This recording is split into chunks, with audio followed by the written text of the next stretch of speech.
ఇప్పుడు ఒక తల్లికి కొడుకు అంటే ఎంత ప్రేమ ఉంటుందబ్బా? చాలా ప్రేమ ఉంటుంది.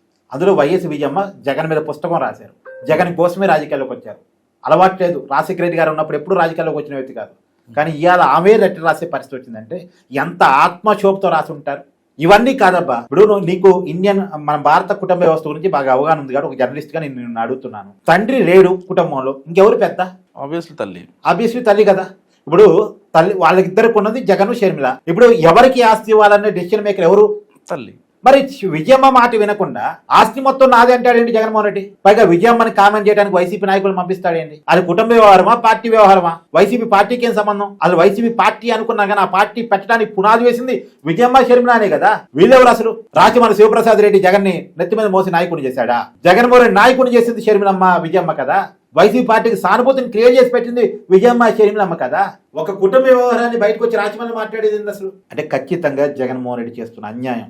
పొద్దున్న లేస్తే నా అక్క చెల్లెళ్ళు అంటాడు, అందరిని నా కుటుంబం అంటాడు, సొంత కుటుంబానికి న్యాయం చేయలేను. అందుకేనన్నది షర్మిల అన్న అనే పదానికే కలంకం జగన్ అన్న అని చెప్పి. నిజానికి ఈ విషయంలో జగన్మోహన్ రెడ్డి తన మనసును మార్చుకోవాలి, తన ఆలోచన మార్చుకోవాలి, తన బుద్ధిని మార్చుకోవాలి. ఎందుకంటే ప్రజా జీవితంలో ఉన్న వారికి ఆస్తి ప్రధానం కాదు, విలువలు ప్రధానం.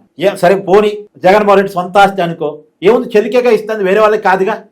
ఎదురింటోడికి పక్కింటోడికి కాదు కదా. జనానికి ఫ్రీగా ఏమైనా రాసి ఇవ్వమంటున్నారా? ఏమైనా జగన్మోహన్ రెడ్డి భూములు ఎర్ర జెండాలు బాతి ఇది పేదలకు పంచమని చెప్పేసి ఎవరైనా డిమాండ్ చేస్తున్నారా? కాదు కదా. తోడబట్టిన చెలికి ఒక ఆస్తి ఇమ్మని అడుగుతున్నారేమో. తప్పేముంది, ఇస్తే పోలా. ఒక సరస్వతి పవర్ ఇండస్ట్రీస్ ఇస్తే జగన్మోహన్ రెడ్డి అడుక్కుంటాడే ఏంది? అడగదిని పరిస్థితులు ఏమైనా ఉన్నాడే జగన్మోహన్ రెడ్డి గారు? లేడు కదా. ఒక్క సరస్వతి పవర్ ఇండస్ట్రీస్ షర్మిలాకి రాసిస్తే జగన్మోహన్ రెడ్డి గారికి ఇంకా కూడా ప్యాలెస్లు ఉన్నాయి కదా. ఇడిపాయపల్లిలో ఎస్టేట్ ఉంది, తాడేపల్లిలో ప్యాలెస్ ఉంది, చేసుకోవడానికి బిజినెస్లు ఉన్నాయి, గొప్పలు చెప్పుకోవడానికి ఒక టీవీ ఛానల్ ఉంది, పూర్తి వార్త రాసుకోవడానికి సాక్షి పేపర్ ఉంది. ఇన్నున్నాయి కదా. ఇన్ని ఉంచుకొని కూడా ఒక్క ఆస్తి ఇవ్వడానికి ఏమొచ్చిందంట? కాబట్టి జగన్మోహన్ రెడ్డి రియలైజ్ కావాల్సినటువంటి అవసరం అయితే ఉంది.